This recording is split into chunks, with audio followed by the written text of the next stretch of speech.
Capítulo 143. En este momento, todo París canta al unísono. Enemigos moribundos, contemplad nuestro éxito y gloria. Principios de febrero de 1796, el mes de ventoso, viento, en el calendario revolucionario francés. Mientras se anunciaba oficialmente la victoria, los ciudadanos brindaban por todas partes. Probablemente se esté dando el mismo panorama en toda Francia, no solo en París.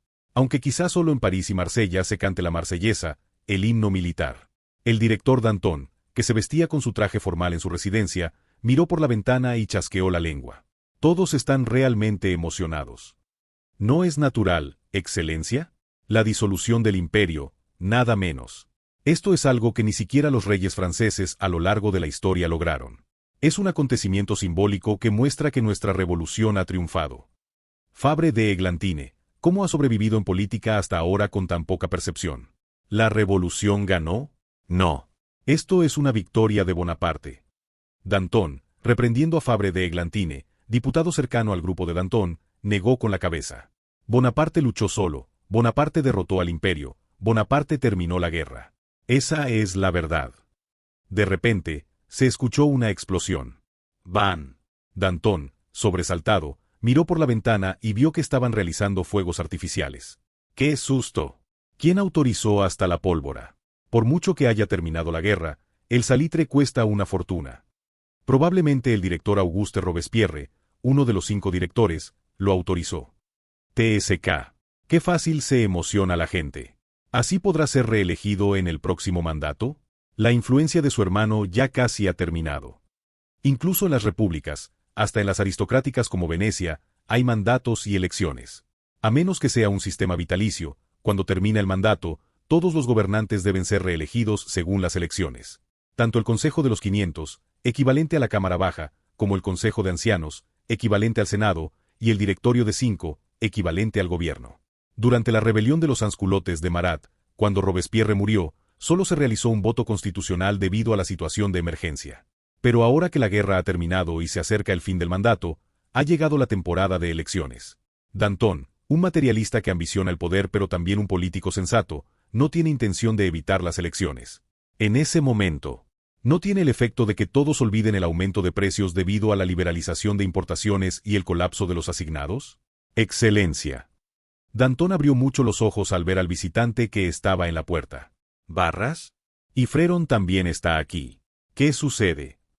Habían venido de visita Barras, quien había sido enviado al Comité de Seguridad Pública en Tolón, y Freron. Son los responsables de aplicar el terror en las provincias bajo las órdenes de Robespierre. Por lo tanto, también son diputados que fueron apartados de la corriente principal del poder debido a su responsabilidad en aquel entonces. Especialmente, el verdadero problema era que eran opositores de Danton. Sin embargo, Barras se acercó a Danton con una sonrisa en su cara impenetrable. Si digo que he venido a felicitar por la victoria de la República, sonaría demasiado hipócrita, ¿verdad? Excelencia. Deja eso de Excelencia. Si tienes algo que decir, dilo rápido. Aunque parezco desocupado, pronto debo asistir a una ceremonia conmemorativa, punto. ¿Qué quiere decir con eso? ¿No es una recepción? Danton se encogió de hombros. Todos lo olvidan por la victoria, pero el comandante del frente de los Pirineos con España ha muerto. El general Dugommier falleció. Su hijo, Jacques, pronto llegará a París con el cuerpo. Es decir, el traje formal de Danton no era para una recepción o banquete, sino para una ceremonia en memoria del fallecido. Un general que una vez fue el responsable principal de la reconquista de Tolón y luego se convirtió en comandante del ejército fronterizo español. También es la persona que contribuyó a la victoria en Italia al enviar a Lannes, Murat y Bessieres con 5.000 jinetes a Napoleón. Sin embargo, finalmente murió por una bala perdida mientras dirigía repetidamente en primera línea en las escarpadas montañas de los Pirineos. Barras, que también estuvo en Tolón, conoce a Dugommier. Es lamentable. El general Dugommier también contribuyó a la recuperación del territorio de Rosellón, aunque no es muy conocido. Sería diferente si hubiera conquistado Cataluña. ¿Sabes? Originalmente, el objetivo del general Dugommier era atacar Cataluña. ¿Todo el noreste de España?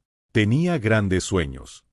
Descartando ligeramente los sueños del difunto Dugommier, Barras esbozó una extraña sonrisa.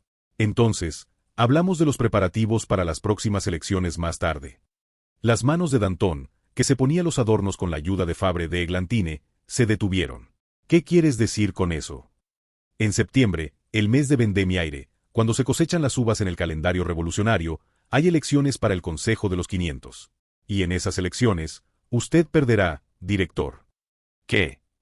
De repente, Freron, que estaba de pie con rostro ansioso, intervino.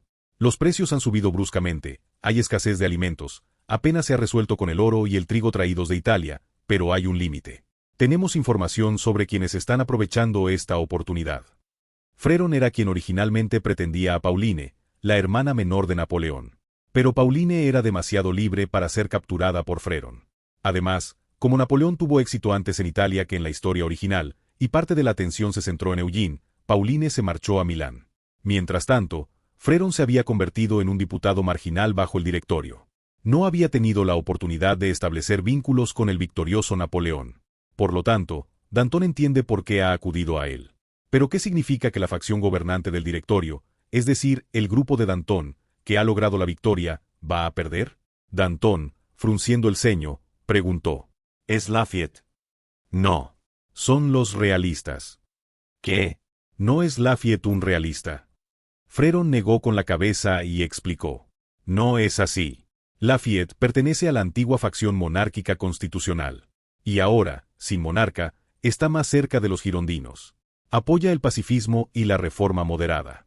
Pero actualmente, la opinión de la mayoría de la nación es diferente a la de París. Veneran el catolicismo y añoran a un rey. Se refiere al duque de Orleans, al conde de Provenza que aboga por Luis XVII, o al conde de Artois. Quienes los apoyan no son solo los antiguos rebeldes de la Vendée o los realistas de Tolón. Más bien, hay muchos campesinos rurales que añoran un rey. El problema es que, debido a la constitución creada por Robespierre, casi todos los hombres plebeyos tienen ciudadanía.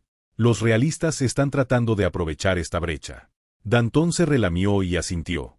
Si hay votantes que veneran al rey y al catolicismo, hay una brecha que aprovechar. Hay que tomar medidas. Probablemente deba abolir la ley de administración del clero. Afortunadamente, Bonaparte ha dejado al Papa a salvo. ¿Tengo que volver a estar en deuda con Bonaparte? Pero hay que aprovechar todo lo que se pueda. Al final, ¿estás diciendo que serán elegidos candidatos respaldados por el clero? Conseguiré una carta personal del Papa. Es una información muy útil 6 meses antes de las elecciones. Danton torció los labios. Barras y Freron habían demostrado que eran bastante útiles. Entonces, al venir así, quiere decir que ustedes están dispuestos a unirse a mí. Barras habló, mientras Freron inclinaba la cabeza en silencio. Si nos lo permite, con gusto. En febrero, cuando la guerra revolucionaria francesa prácticamente terminó con victoria. Bajo la superficie, ya estaban en marcha los cálculos de los políticos por el siguiente puesto de poder. Sin embargo, los ciudadanos de París se entusiasman sinceramente, independientemente de eso. Por la victoria en sí misma. Ha llegado el día de gloria. Francia, gran nación. Era el día en que las noticias de victoria cubrían París con orgullo. Aunque aún no es la era de los Estados-nación, la victoria en la guerra tiene un impacto enorme en el pueblo. Perfecto. Ahora todos los intereses de Milán caen en nuestras manos. Colo saltaba y gritaba en la oficina del Banque Marseille de Milán. Por supuesto, hasta ahora el banco más grande de Milán ya era, sin duda, el Banque Marseille. Fue creado por Eugene, hijo adoptivo y persona más cercana al victorioso Napoleón, por lo que las personas influyentes confiaban en él y competían por depositar sus ahorros. Pero ahora, no solo Milán, sino toda Italia se convierte en objetivo comercial del Banque Marseille. Solo con eso, enormes intereses económicos caerán en manos del cartel de Eugene. De repente, el mensajero que había traído las noticias, Armand Ganerac, sacudiéndose el polvo del uniforme, preguntó. Incluso entregar cartas es agotador. Por cierto, ¿no habíamos asegurado ya los intereses de Milán? Jeje, lo provisional y lo definitivo son cosas diferentes. Además, ahora podemos tomar Venecia y Génova, con Milán como centro. Génova es especialmente importante. ¿En serio? ¿Qué ventaja tiene dominar Génova? Creo que el patrón Eugene también mencionó algo sobre hacer algo con Génova. En ese momento, un joven de aspecto severo entró en la oficina del director del banco y respondió. Podemos controlar todo el comercio del Mediterráneo occidental que conecta Marsella, Tolón y Córcega. Ahora es posible un verdadero comercio, no contrabando, Monsieur Ganerac. Nicolas Surcouf, el capitán que se encargaba del contrabando en la empresa de Eugene. Su hermano menor, Robert, también formaba parte de la flota mediterránea de la zona de Córcega. Colo, director del Banque Marseille de Milán, recibió a Nicolás con alegría. «Oh, Nicolás, tú también has venido hasta aquí. Recibí instrucciones de encargarme del comercio de esta región una vez que se logre el control de la República de Génova». «¿Ya?» «Ha sido una orden directa del patrón». A un Colo ligeramente sorprendido, Nicolás le explicó de manera brusca. «El camino de Viena a París es más corto. Además, el director Damas dijo que tendría que estar fuera de Milán por un tiempo. Naturalmente, es más rápido ir directamente de Viena a París que enviar noticias a París pasando por Milán desde Viena. Esta es la razón por la que Eugene convocó urgentemente a Nicolás ante la inminente aseguración del control de Italia. Porque había una alta probabilidad de que el puerto de Génova cayera en manos francesas». Colo esbozó una sonrisa amarga. «Parece que desde Viena se conocen las circunstancias de aquí más rápidamente. Bien. Por cierto, ¿cuándo volverá Damas de Roma? Dile que nos ayude con nuestros asuntos». En ese momento, Ganerac negó con la cabeza.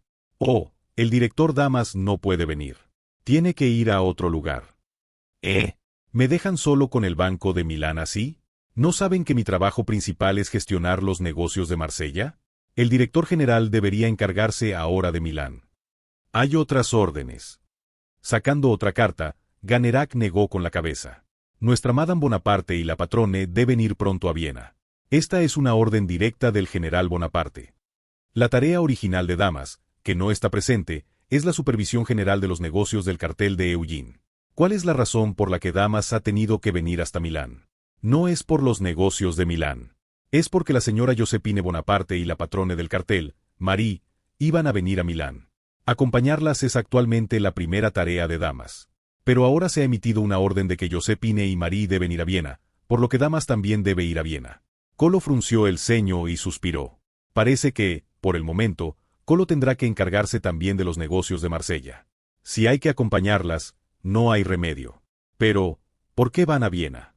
El general Bonaparte y nuestro patrón vendrán a Milán, ¿no? Ganerac se encogió de hombros y explicó. «No, la recepción de confirmación de la victoria se celebrará en Viena. Necesitan a las dos damas allí, la esposa del comandante y la exprincesa de los Borbones». Colo parpadeó y abrió mucho los ojos. «Invitan a la esposa del comandante y a la exprincesa de la Casa de Borbón a una fiesta. Y esto en Viena, la capital de los Habsburgo donde el Sacro Imperio Romano ha sido disuelto. Esto es sin duda una intención de Napoleón para mostrar algo a los Habsburgo, a Francia y a Europa». Colo, un financiero perspicaz, brilló con la mirada. «Por supuesto, es para mostrar que el general Napoleón es el número 1 de Francia». En ese momento, fuera de Milán estallaron ruidosamente salvas de celebración por la victoria. ¡Van! Era el día en que también Italia se enteraba de la victoria de Francia. En este momento, también hay un carruaje que avanza velozmente. Traqueteo, traqueteo, traqueteo. 1000 jinetes cabalgan de Roma a Milán. Los jinetes de escolta que rodean el carruaje no son particularmente rápidos. Sin embargo, el carruaje en el centro avanzaba a toda velocidad, como embistiendo. De repente, Antoine Damas, que estaba dentro del carruaje, asomó la cabeza y gritó. «General Dumas, conduzca el carruaje con más suavidad. La señora Bonaparte está embarazada». «Lo siento, pero debemos ir a Viena lo antes posible. Podríamos no llegar a tiempo para la fecha del banquete de la victoria». «¿De qué sirve si pierde al bebé?». Dentro del carruaje, Josephine, embarazada, sonrió al escuchar los fuertes gritos. Ahora se nota claramente su vientre bastante abultado. En el carruaje que se balanceaba, de repente alguien tomó la mano de Josephine. Pensó que era Hortense, pero era otra persona. Era Marie-Thérèse. «Está bien, señora». Josephine miró a Marie y sonrió. «Estoy bien. En el pasado, cuando llevaba a Eugene, hasta crucé el Atlántico estando embarazada». «De verdad». «Es una broma. Pero he viajado mucho en carruaje. En aquella época, se armaba un gran revuelo por el cumpleaños de nuestra princesa». Al ver a Josephine recordando los tiempos en que los Borbones aún estaban en el poder, Marie sonrió suavemente. «Cuando lleguemos a Viena, Eugene nos estará esperando, ¿verdad, madre?» «Oh». Los recuerdos de la familia real no son recuerdos muy agradables para Marie. La revolución lo destruyó todo, y su padre, el rey, murió. Por eso iba a cambiar de tema, pero accidentalmente llamó madre a Josephine. En ese momento, Josephine miró a Marie y le dijo sonriendo. «Puedes llamarme madre». «¿De verdad?» «Sí». Aunque eso no significa que lo haya aprobado todavía, princesa. Se refiere al asunto del matrimonio con Eugene. Marie, que ahora tiene 19 años, estaba a punto de sonrojarse. Hortense, la niña de 13 años que dormía, se levantó de golpe y abrazó a Marie. HMPH, me gusta la hermana Marie. Quiero que sea mi nueva hermana. De repente, afuera se escuchó el relincho de un caballo. 1796, el tiempo en que Napoleón y Eugene se convirtieron en vencedores. Josephine y Marie se dirigían a toda prisa a Viena, la ciudad de los vencidos, donde se celebraría el banquete de los vencedores. Capítulo 144. Entonces, ¿qué pasará con Italia, el núcleo de esta guerra? El territorio de Cerdeña, exceptuando la isla, será anexionado completamente al territorio francés. Sin embargo, se implementará un gobierno militar durante 10 años hasta que se estabilice. ¿Y el comandante de este gobierno militar? Naturalmente, el general Bonaparte. Marmont, ayudante del club de Napoleón, informó sobre los resultados del acuerdo. Este lugar es el vestidor del Palacio de Schönbrunn. Es donde Napoleón se cambiaba de ropa justo antes del comienzo de la recepción. No es un lugar adecuado para informar sobre asuntos tan importantes, pero por otro lado, los miembros presentes en el vestidor son apropiados para discusiones importantes. Eugene, Marmont, Junot, Duroc y Hippolyte. Son los miembros del club de Napoleón formado en París, excepto Marceau, comandante de la Guardia de París. Para Napoleón, son un grupo de asesores con quienes puede discutir decisiones confidenciales. Mientras revisaba momentáneamente los adornos de su traje formal, Napoleón frunció el ceño. Existe el riesgo de quedar atrapado en Italia. Es una posición problemática. El cargo de comandante del gobierno militar de Cerdeña. Una posición que supervisaría el frente italiano desde Francia. Un puesto que reconoce oficialmente a Napoleón como el número 1 en Italia, o de hecho, el número 1 en el directorio. Sin embargo, Napoleón veía que esta posición podría convertirse en una cadena. Eugene, observándolo, entrecerró los ojos. ¿Será posible que Napoleón ya esté soñando con ese lugar? Es decir, Egipto. Egipto, llamado Misr en la lengua local, un país en el extremo suroeste del Mediterráneo. Originalmente, justo después de la expedición italiana de Napoleón, el lugar al que se dirigía era precisamente Egipto. Pero al estar tan alejado de Francia, no pudo recibir mucho aprovisionamiento. Al final, la flota mediterránea fue completamente destruida por el famoso Nelson. Junto con la muerte del comandante de la flota mediterránea, Brueys, actualmente estacionado en Córcega. Una de las grandes metidas de pata de Napoleón. Naturalmente, Eugene no tenía la menor intención de recomendárselo a Napoleón. Aunque no es muy conocido porque Napoleón tuvo éxito en su regreso a Francia después de la expedición, es un fracaso casi tan grande como el desastre de la gran expedición rusa. Si no fuera por eso, ¿por qué le resultaría engorroso el cargo de comandante de la expedición italiana? En ese momento, Napoleón dijo: en el futuro, podría tener que presentarme a las elecciones o podría haber otra guerra. Si quedo atrapado en Italia, será difícil responder. Eugene exhaló un suspiro de alivio. Parece que la expedición a Egipto aún no se ha asentado en la mente de Napoleón. Sin embargo, si no hay alternativas, podría considerarla como la siguiente expedición. Pensando que debía encontrar una solución rápidamente, Eugene habló. Entonces, recomendamos a otra persona. Napoleón ladeó la cabeza. Pero si colocamos a otra persona antes de que la base se estabilice, existe el riesgo de traición. Deberíamos nombrar a uno de nuestros club como segundo al mando. ¿Qué tal Marceau? En ese momento, todas las miradas se dirigieron hacia Eugene. Originalmente, Marceau había sido subdirector del Banque Beauharnais antes de conocer a Napoleón. Es decir, dentro del club de Napoleón, si tuviéramos que ser precisos, pertenecería a la línea de Eugene. Esta es la razón por la que la opinión de Eugene es importante en el asunto del nombramiento de Marceau. Justo cuando Napoleón iba a mirar a Eugene, este negó con la cabeza. Es leal, ciertamente. Sin embargo, creo que otra persona sería mejor. ¿Quién?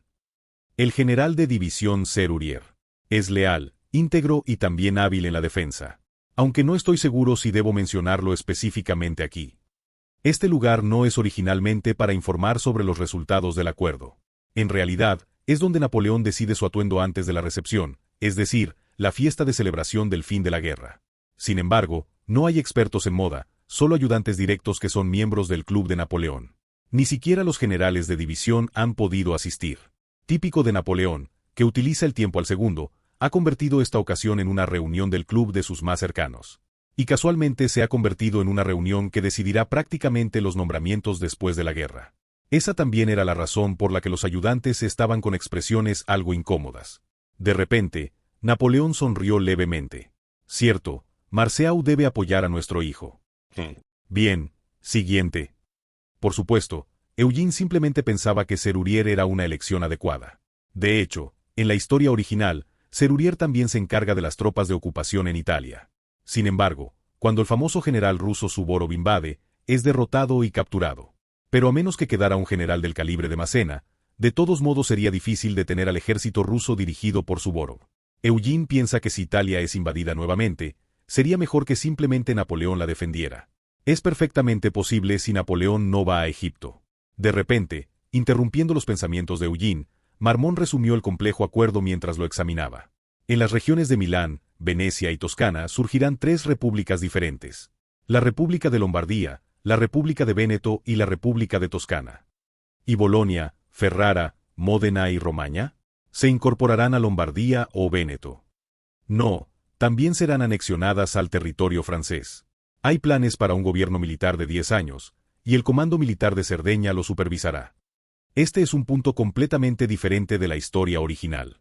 Originalmente, la república que nace es la República Cisalpina, centrada en Lombardía y fusionando Bolonia, Ferrara, etc. Sin embargo, no solo por la victoria absoluta de Napoleón, sino que Eugene intervino sutilmente para cambiar el acuerdo. Porque la división, más que la unificación, sería mucho más fácil para Francia cuando domine Italia en el futuro. Napoleón parecía pensar lo mismo, y respondió sonriendo. Melzi d'Eril estará muy triste. ¿No es lo opuesto a la unificación italiana? Marmont.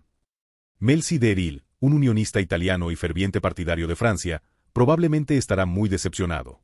Sin embargo, por otro lado, es menos probable que los residentes comunes se rebelen. Porque la estructura de gobierno no cambia mucho y Napoleón ha favorecido al Papa para los católicos devotos. Sin embargo, también había políticas que consideraban a los muchos unionistas en la sociedad intelectual italiana. Eugene intervino discretamente. A cambio, cada república participará en un órgano de reunión confederado. Ah, yo di esas instrucciones. Lo recuerdo. El nombre de la asamblea será el Consejo Ejecutivo Italiano, y el presidente, por supuesto, será Padre. Padre, una palabra extraña para Napoleón, de 27 años, que aún no ha tenido un hijo propio. Sin embargo, Napoleón, más bien conmovido, cerró los ojos ligeramente y los volvió a abrir. Sonriendo levemente, Napoleón abrochó sus botones. Bien. Entonces el problema es el reino de Nápoles. Un reino que domina el sur de Italia y Sicilia, la segunda isla más grande del Mediterráneo. Un país que definitivamente hay que capturar si se quiere dominar el Mediterráneo. Solo que en esta época el comercio en el Atlántico y el Océano Índico es más activo que en el Mediterráneo, por lo que su importancia ha disminuido. Además, hay un problema con este país. Marmont asintió. El rey Fernando de Nápoles es un conocido opositor a la revolución. El acuerdo de paz se firmó con Austria, ¿no? No hay instrucciones específicas desde nuestro país. No las hay. Sin embargo, se dice que se ha firmado un armisticio con España. Por cierto, dicen que el general Dugommier ha fallecido. Aparentemente, fue sorprendido en una batalla justo antes del armisticio. En ese momento, Napoleón, Eugene, Junot y Duroc, todos vacilaron. Todos estaban en gran deuda con el general Dugommier desde Tolón. Además, ¿no fue Dugommier quien envió a Lannes? Napoleón dijo solemnemente. Es una lástima. Envía una carta expresando mis condolencias a la familia en mi nombre. Y dinero de consuelo también. Ese dinero de consuelo tendrá que salir del bolsillo de Eugene. Eugene asintió mientras calculaba cuánto sería apropiado. En la historia original, Napoleón deja 100.000 monedas de oro como herencia al hijo de Dugommier. Ahora, 100.000 libras de plata serían suficientes. De repente, Napoleón dijo abruptamente: Nápoles debe ser sometido. Está el problema de Inglaterra. El primer ministro es inglés, y la flota es prácticamente la flota mediterránea de Inglaterra. Además, es la única fuerza terrestre dentro de la península italiana que puede amenazarnos. Esta es otra decisión que difiere de la historia original. Originalmente, Napoleón solo presiona a Nápoles mediante negociaciones. Sin embargo, el rey de Nápoles, Fernando IV, contraataca mientras Napoleón está en Egipto. Fernando, que una vez estuvo a punto de lograr la victoria junto con Suvorov, es derrotado por Francia y huye. En lugar de este complicado proceso, Napoleón ha decidido cambiar también el régimen de Nápoles. Aunque es algo que debería decidir el directorio, es Napoleón quien lo ha decidido en calidad de comandante de Italia. Justo cuando todos iban a asentir como si fuera natural, Eugene habló. ¿A quién enviará? Sin embargo, hay algo que debe tener en cuenta. ¿Qué? Habrá una rebelión en Venecia, padre. Eugene miró de reojo a Junot, que hasta entonces se esforzaba por vestirse elegantemente. Es una república de 1000 años. No se someterá tan fácilmente a Francia. Entonces, no es tarea de Junot. Padre, Junot no es bueno en operaciones independientes. Es muy probable que no pueda someterla. Por lo tanto, al atacar Nápoles, también debe tener en cuenta la supresión de la rebelión en Venecia. Después de escuchar esta fría evaluación, Junot levantó las cejas y sonrió levemente. Vaya, qué evaluación tan penetrante. Por supuesto, mejorarás mucho si recibes bastante entrenamiento bajo mi mando. Al menos no te pegarán un tiro en la cabeza. Ah, últimamente no soy tan imprudente. Eso es mentira. En la historia original, durante la expedición italiana, Junot recibe 2 golpes de espada en la cabeza y un disparo. Solo está a salvo porque Eugene no lo llevó a ese campo de batalla. En realidad, más que la capacidad para operaciones independientes, el problema es su imprudencia y su carácter extremo. Podría provocar una masacre si estalla una rebelión en Venecia. En la historia original, incluso fracasó en sofocar una rebelión en Portugal. Napoleón miró fijamente a Eugene. ¿Estás diciendo que envíe a Augereau o Massena? Eso no funcionaría. Ambos deben permanecer bajo su mando, padre. Sería problemático si actúan independientemente. Es cierto que son demasiado capaces. Especialmente Massena. Expresando una evaluación que solo podía decir ante los miembros del club, Napoleón asintió. Bien, entonces enviaré a la Harpe. No habrá problemas, ¿verdad? La Harpe podría lograr la sumisión de Nápoles por sí solo. Además, incluso si surgen problemas, no sería necesario enviar refuerzos adicionales. De esta manera, cuando estalle una rebelión en Venecia, el ejército principal de Napoleón podrá movilizarse directamente. Justo cuando Eugene iba a asentir, Napoleón terminó de abrochar todos sus botones. Parece que hemos decidido tanto la selección de personal como la estructura para Italia.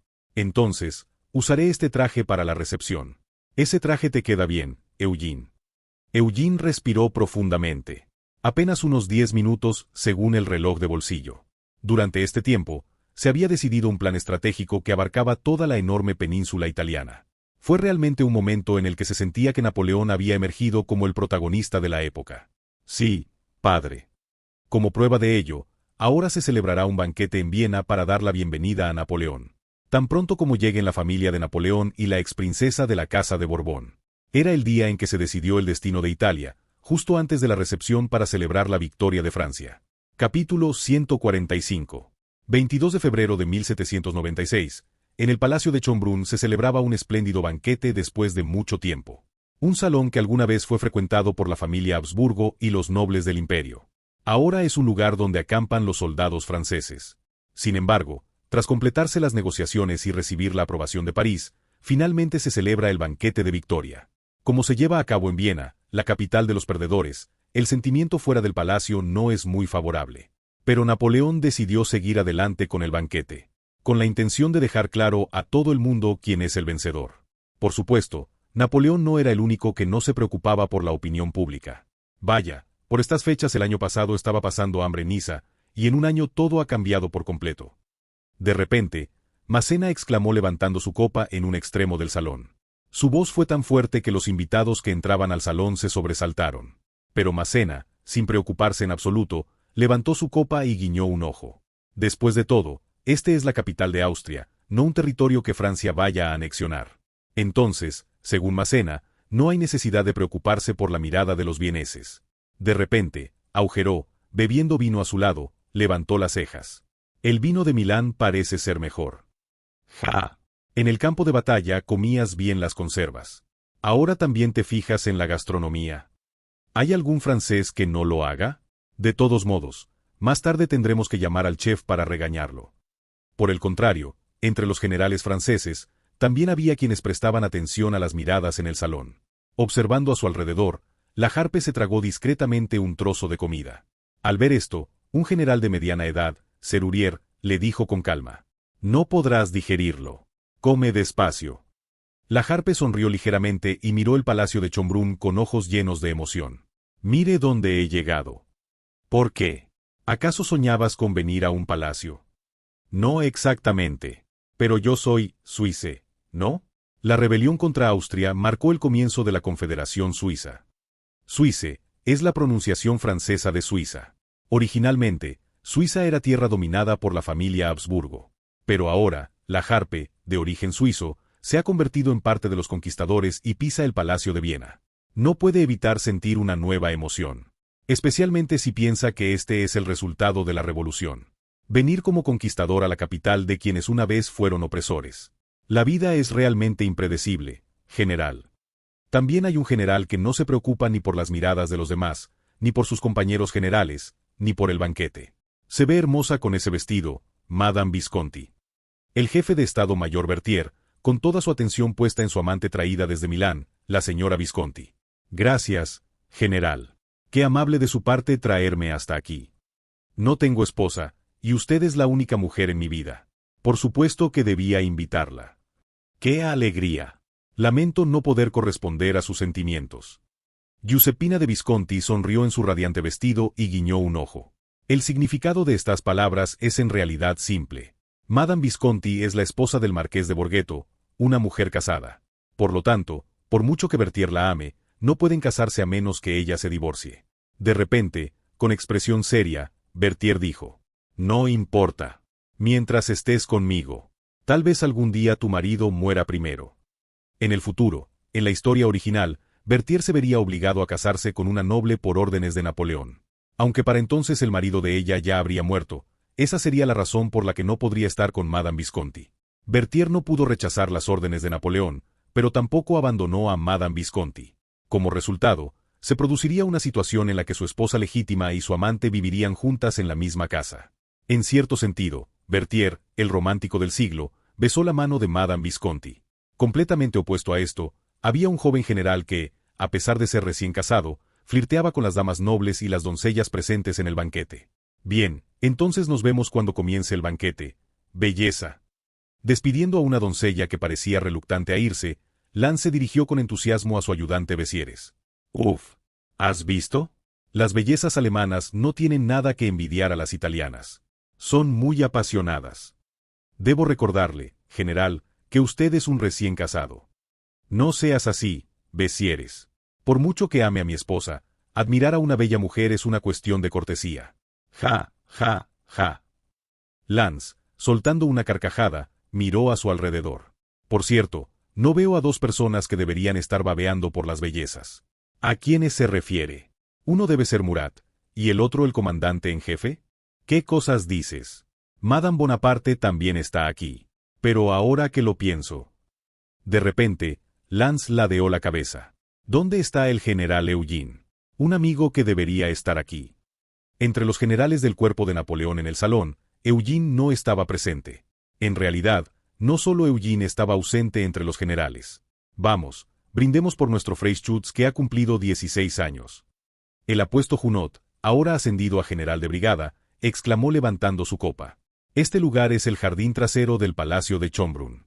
Mientras en el salón principal se reúnen los generales, los nobles y las personas influyentes, aquí los oficiales y soldados celebran su propia fiesta. Considerando que están en territorio enemigo, era un acto bastante audaz. Por supuesto, habían colocado centinelas por turnos, pero aún así. En cualquier caso, Eugene y Junot estaban en el jardín trasero donde los soldados celebraban su fiesta. Los soldados vitorearon. Bebe, bebe, bebe. Eugene sonrió ligeramente y apartó la copa. Ya les dije que no bebo.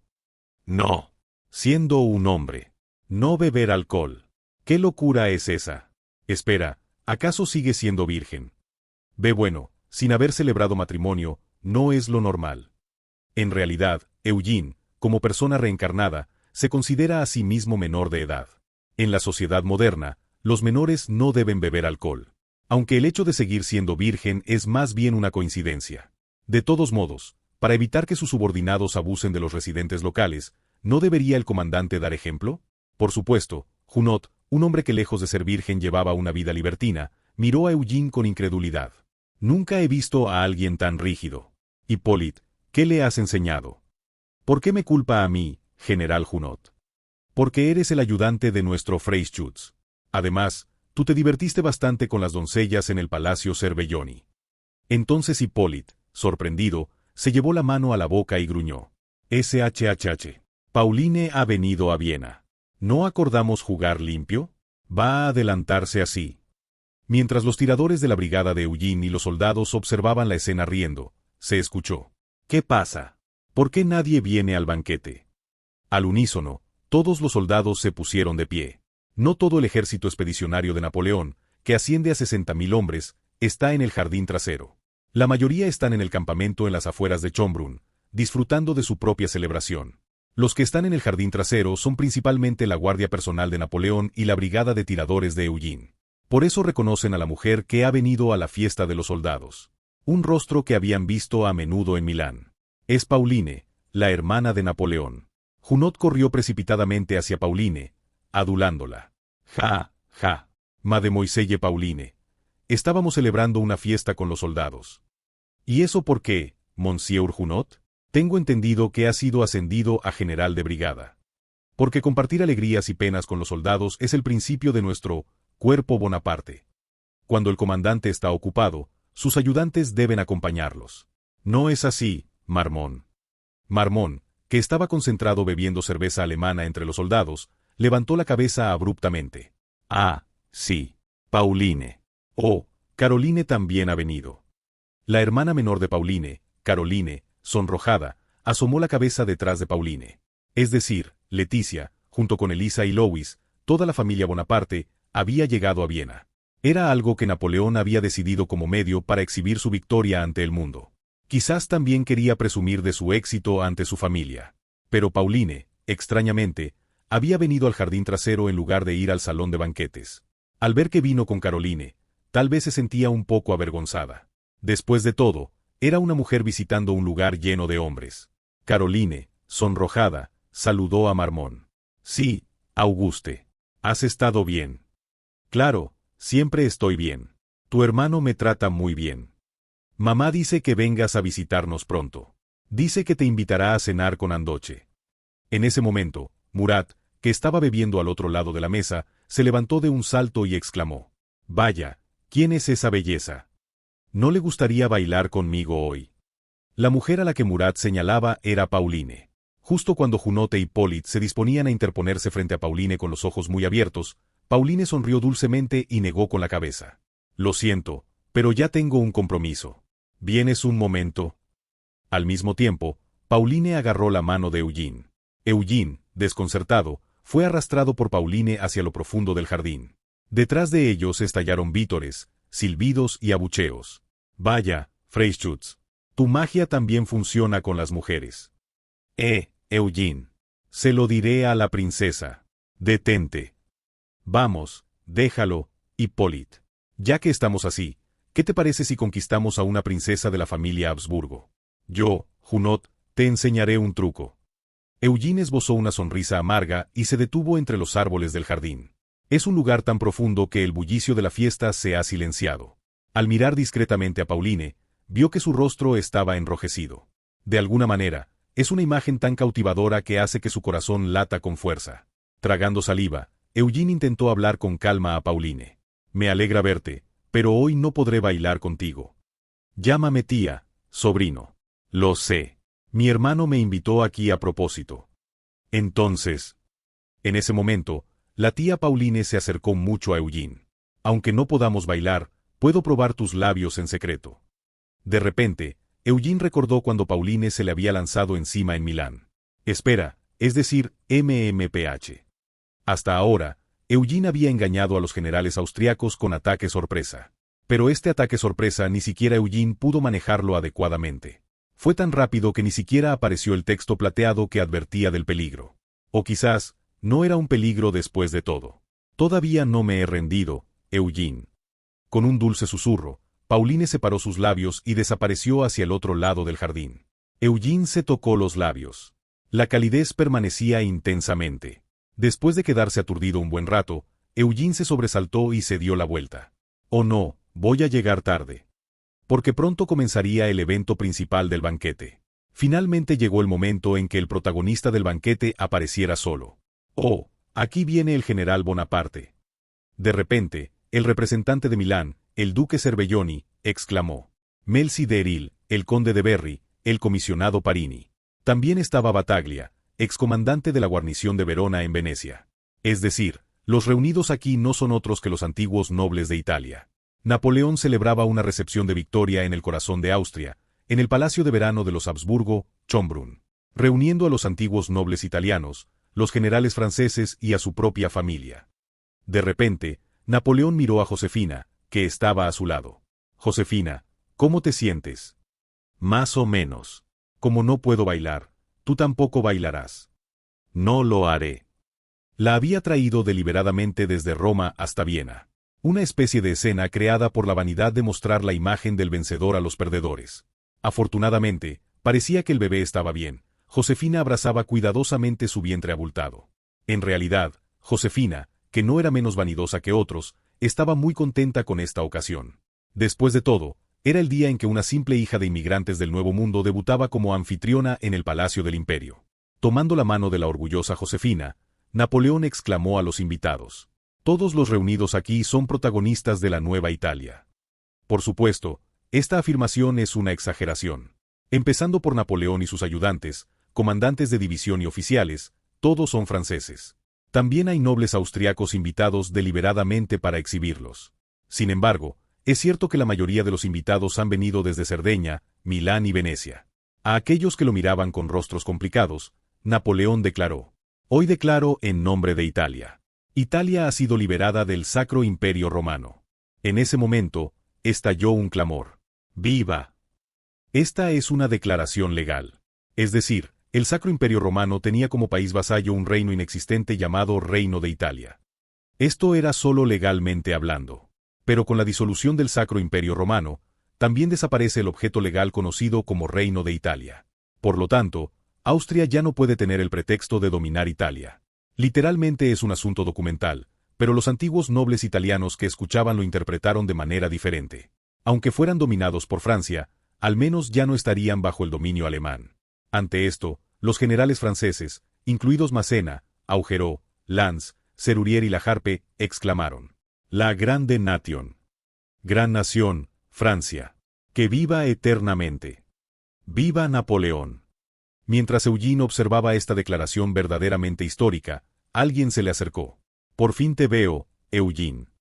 Eugene abrió mucho los ojos. Ya sabía que ella vendría. Pero verla vestida de gala era realmente una primera vez.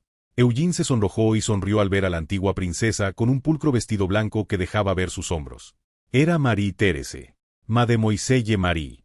Viéndola así, realmente es hermosa. Dejaste a esta belleza en Milán y has estado fuera mucho tiempo. Un soldado en guerra no tiene otra opción. En ese momento, Marie desvió la mirada sin sonreír. También vino Pauline. Por supuesto, Eugene también lo sabía. Justo antes de que comenzara el banquete, los labios que había besado aún le ardían. Sin embargo, mencionar a Pauline no significa que lo hubiera visto. Sin duda se refiere a cuando Pauline se le echó encima a Eugene justo antes de partir de Milán. Marie, viendo a Eugene completamente rígido, habló con calma. «No te preguntaré qué significó ese beso. No, es que... Pero tienes que bailar conmigo. Porque estamos en Viena. Punto. Viena, la ciudad gobernada por la antigua dinastía Habsburgo. Todos los nobles de esta ciudad conocen a Marie-Thérèse. Es decir, si Marie fuera rechazada para bailar aquí, toda Europa conocería esa humillación». Viendo a Marie temblar ligeramente, Eugene sonrió nuevamente y extendió su mano. «Princesa, ¿me concederíais el honor de un baile?». Marie también sonrió. «Con gusto». Justo cuando Eugene y Marie iban a tomarse de las manos, comenzó la música de la Orquesta Imperial de los Habsburgo. Tan, tararan, tan tan. 22 de febrero de 1796, el día en que Napoleón declaró la liberación de Italia. El día en que Eugene y Marie bailaron su primer baile social. Y también el día en que Eugene y Pauline se reencontraron. Capítulo 146. Aún existe una tierra helada lejos al este de Francia donde las llamas de la revolución todavía no han llegado. Una hermosa ciudad frente al mar, San Petersburgo.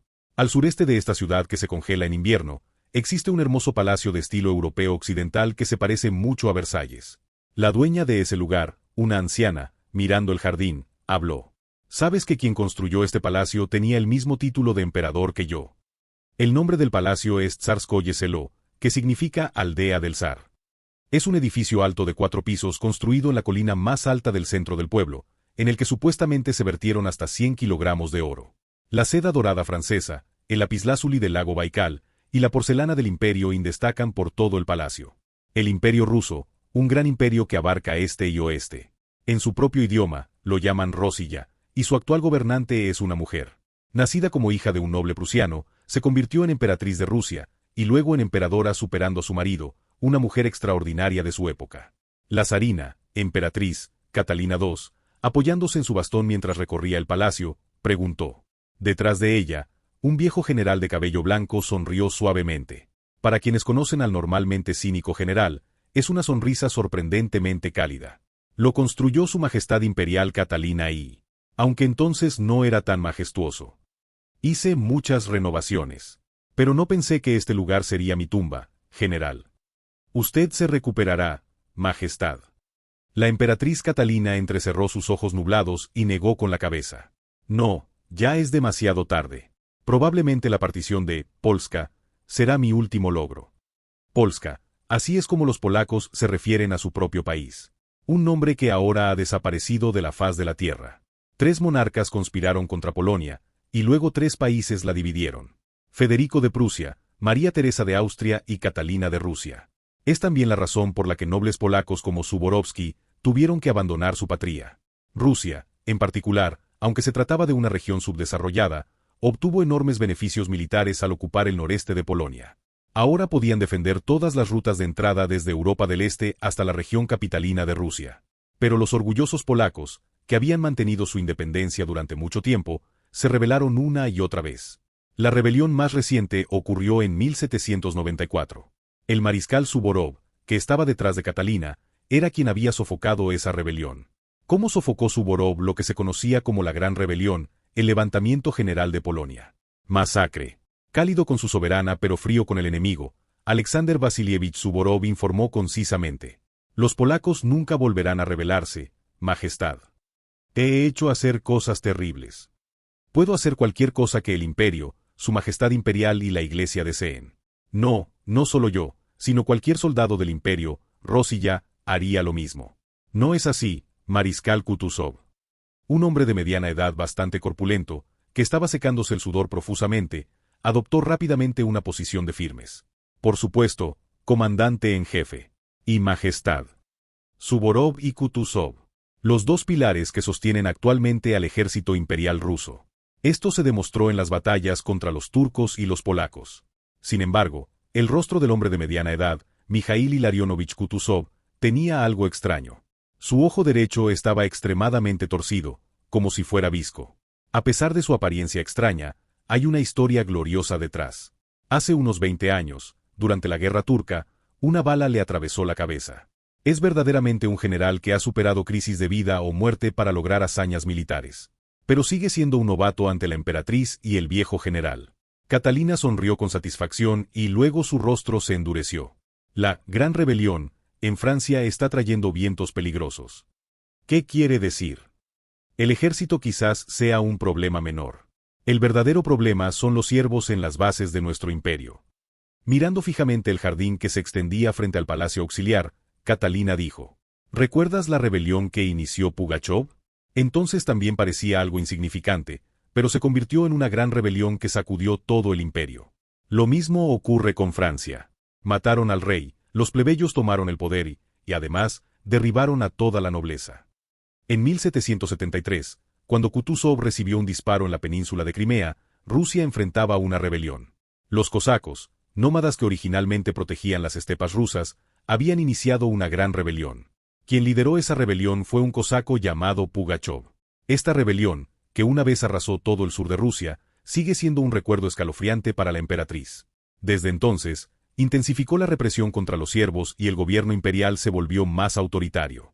Y ahora en Francia Occidental había ocurrido algo aún peor. Un evento que fue más allá de una simple rebelión y abolió la monarquía. La emperatriz Catalina apretó los dientes y le dijo a Suvorov, Tuve que cambiar por completo mi vida como monarca ilustrada. Por la rebelión de Pugachov. Y ahora, de nuevo, los vientos de una gran rebelión soplan desde el oeste. Todos conocen los verdaderos sentimientos de su majestad. Todos los súbditos están agradecidos con su majestad. De ninguna manera. Todos solo están esperando a que muera. Especialmente mi propio hijo. De repente, Catalina miró fijamente a Suvorov. Pavel está perdido. Majestad. No durará mucho. Así que cuando llegue ese momento, te encargo a mi nieto. Alexander. En ese momento, un joven de rostro pálido apareció desde el interior del palacio auxiliar. Sí, majestad. Es un hombre de 19 años, en la frontera entre la juventud y la adolescencia. Aunque parece frágil, hay una luz inusual en sus ojos. A veces parece inteligencia, pero se parece más a una mirada inestable. Alexander, el nieto de Catalina que continuará la dinastía Romanov. También es hijo de Pavel, quien actualmente está nombrado como heredero al trono. Pero Catalina, de hecho, ha renunciado a su propio hijo Pavel y solo se preocupa por su nieto. ¿Por qué? Catalina tiene una buena razón. Pavel no solo es incompetente, sino que se parece demasiado a su padre, el difunto esposo de Catalina, Pedro III. Es suspicaz, cruel y tiene un juicio inmaduro. En cambio, su nieto Alexander es bastante inteligente. Aunque no sea un candidato extraordinario para monarca, al menos es un candidato normal. Catalina agarró a Alexander con su mano arrugada y lo presentó a Suvorov. Este niño es el verdadero futuro emperador de Rosilla. Alexander, míralos. Son soldados que te serán leales. Majestad. Majestad, es una carga demasiado pesada para los generales. Los generales con uniformes verde oscuro se tensaron. Suvorov, Kutuzov y la cúpula del ejército de ocupación polaco, incluido Korsakov, hoy solo habían venido a informar a la emperatriz de que la conquista de Polonia estaba completa. Pero la emperatriz les había asignado una tarea demasiado grande. Una insinuación de que, en caso de emergencia, derrocaran a Pavel y colocaran a Alexander en el trono. Catalina miró a Alexander.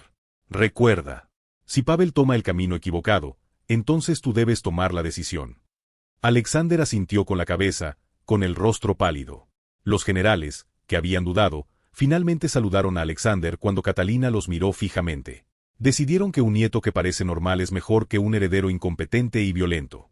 Solo entonces Catalina suspiró aliviada y preguntó de nuevo. Uf, por fin siento que he completado mi testamento. Por cierto, ¿Bonaparte? El que disolvió el Sacro Imperio Romano. Sí, así es, Majestad. ¿Qué opinas, General Suvorov? ¿Podrías vencerlo? Suvorov reflexionó brevemente sobre la información que había escuchado sobre Napoleón y respondió. Puedo vencerlo. ¿Cómo? Simplemente hay que utilizar fuerzas superiores. Austria perdió más porque escatimó en recursos. Un principio muy simple. Sin embargo, había captado con precisión una de las razones por las que Austria fue derrotada por Napoleón. No poder dedicar todo su esfuerzo en tiempos de guerra, esa fue una de las causas de la derrota de Austria. La emperatriz miró en silencio a Suvorov y sonrió. Me tranquiliza, general. Te confío el futuro. Las flores radiantes en el palacio de verano daban la bienvenida a la emperatriz en primavera. Al sur de Tsarskoye Selo, hay otro palacio que se dice fue construido por un noble sueco. El nombre del palacio es Gachina, un lugar que una vez perteneció al conde Orlov, quien fue amante de la emperatriz Catalina. En aquella época, era famoso por ser un palacio limpio y hermoso con jardines de estilo inglés. Sin embargo, ahora está lleno de soldados de uniforme verde con aspecto sombrío. Un joven de rostro violento gritó a los soldados que practicaban marchas con bayonetas. Compañía Gachina, prepárense para disparar simultáneamente. Los soldados que marchaban adoptan repentinamente posición de disparo. La velocidad de carga no es inferior a la de las tropas de élite austriacas o del cuerpo de Napoleón. Justo cuando la carga estaba a punto de completarse rápidamente, el hombre dio la orden. ¡Fuego! Los soldados de uniforme verde dispararon simultáneamente hacia el frente. ¡Van! ¡Van! Al mismo tiempo, la sangre salpicó desde el frente. ¡Ah! Son personas. Personas atadas a postes, incapaces de escapar, murieron por los disparos. Detrás de ellos había 10 filas de postes con personas atadas. Todos solo podían temblar y observar las balas. De repente, el joven de rostro violento levantó la mano con satisfacción y desvió la mirada. ¿Qué le parece, Su Alteza el Gran Duque? Gran Duque, o Veliki Ignias. Aunque el Imperio ruso tiene tendencia a otorgar títulos excesivamente, el título de Gran Duque solo se concede a los miembros directos de la familia imperial. Un hombre rubio de mediana edad con ojos caídos, Pavel, miró en silencio a los soldados y asintió. Bien, la precisión ha mejorado. Es una lástima que no hayan podido matar a los condenados de un solo disparo. Este es Pavel, el único hijo varón de la emperatriz Catalina en la dinastía Romanov. Sin embargo, Pavel siempre tiembla de ansiedad por el problema de la sucesión al trono. ¿Por qué? Hay un rumor en la corte. Se dice que el emperador anterior, Pedro III, era impotente. Por eso se rumorea que Pavel también es un hijo nacido de una aventura de Catalina con otro noble. Nadie conoce la verdad. Solo Catalina conoce la verdad. Lo único que es seguro es esto.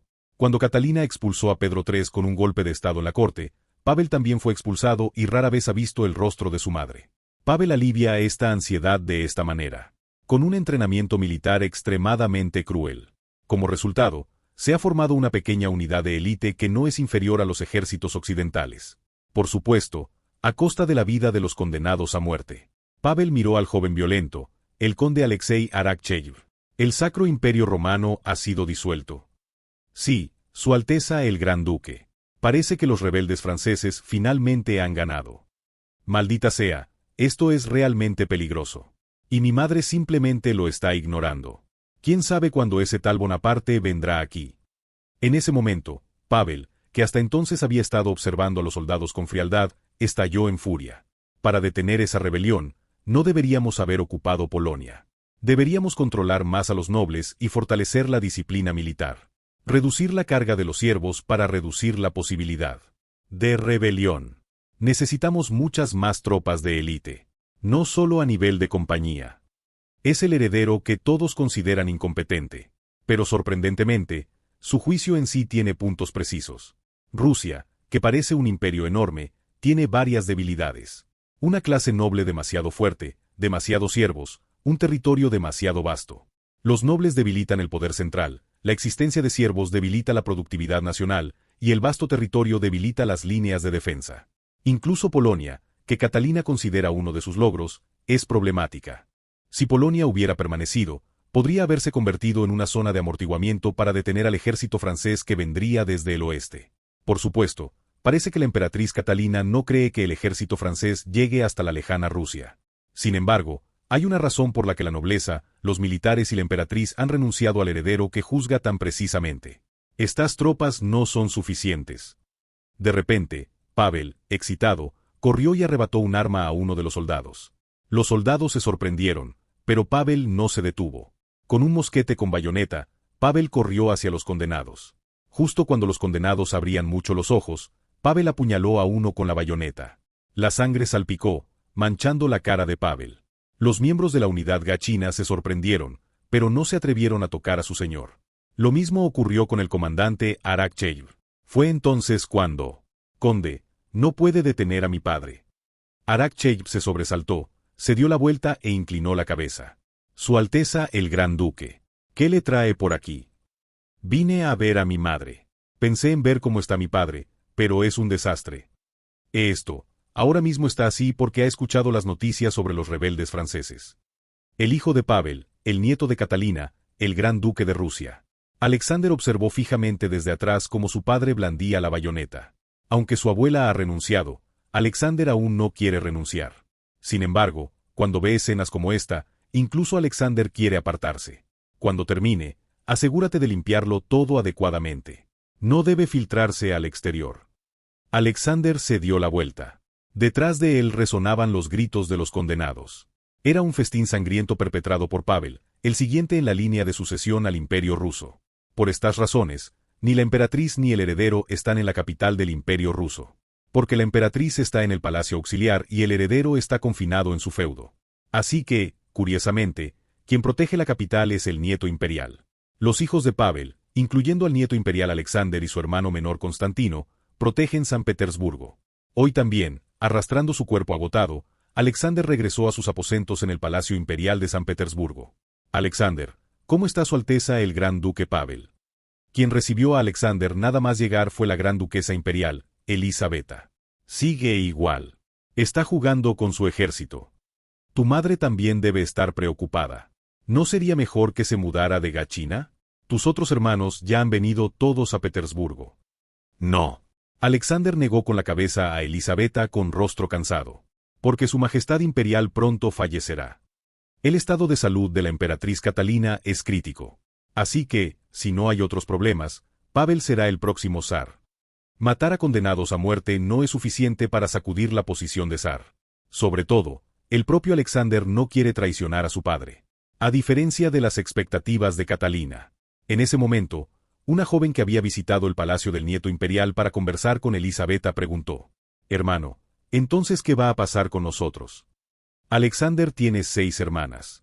Esta es su segunda hermana, Elena, de 12 años. Es la niña más bonita entre sus hermanas y también la favorita de su abuela, Catalina. Alexander también quiere más a esta hermana.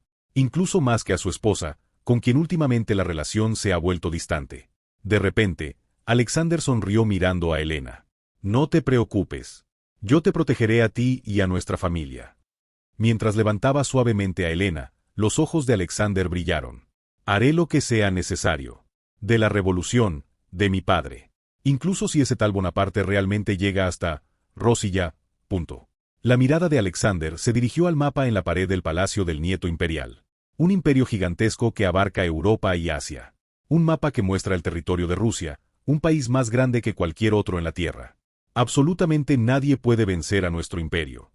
En 1796, Rusia aún está sumida en el sueño invernal. Sin embargo, cuando este sueño despierte, Napoleón se encontrará con el enemigo más temible de todos. Incluso más que Eugene.